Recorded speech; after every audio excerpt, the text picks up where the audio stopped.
This is Learn Kotlin with me. I am learning Kotlin programming language and documenting the journey along the way. The way I'm doing it is I'm following the exercises on a website called Exercism and collecting various feedback from mentors, which I'm incorporating into these videos. The first video is really straightforward. It is a hello world. All we need to do is to write this introductory exercise where we need to say hello world. In Exercism, all Kotlin exercises are compiled using this build tool called Gradle, and we can see the project structure where we have the src folder and the test folder. Let's take a look at the file that already exists, helloworld.kt. Now, once we took a look at our test, let's go ahead and run it and see it fail. So we expected a hello world, but we received an empty string. And when we're looking at our function, that's exactly what is happening. We got the hello function here. If you're coming from a language like Java, you don't have to define a class if you want to have some functionality. And if you're coming from Python, this kind of feels fairly natural. The function is defined using the keyword fun.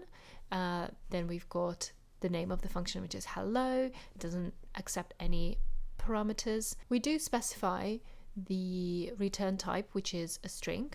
In the body of the function, when we want to return a value, we have to explicitly return it using the keyword return. And now see me type hello world and screw it up. Literally had to type 13 characters and managed to make a typo. Run the test again, and it passed. Small note about Kotlin, you can use the semicolons and the compiler won't complain, so we can run the tests and they will pass, but it's not necessary and generally not recommended. Just don't use the semicolons. Now let's see what happens if we remove the return type and run the tests again. We've got a compilation error because there's a type mismatch. So the inferred type that we have returned from our function is a string, but since we haven't specified explicitly any return type in the function definition, it is considered to be a unit. And a unit in Kotlin corresponds to a void in Java. Now, obviously, if we're going to type a different return type, there's going to be a mismatch as well. So we need to write back string.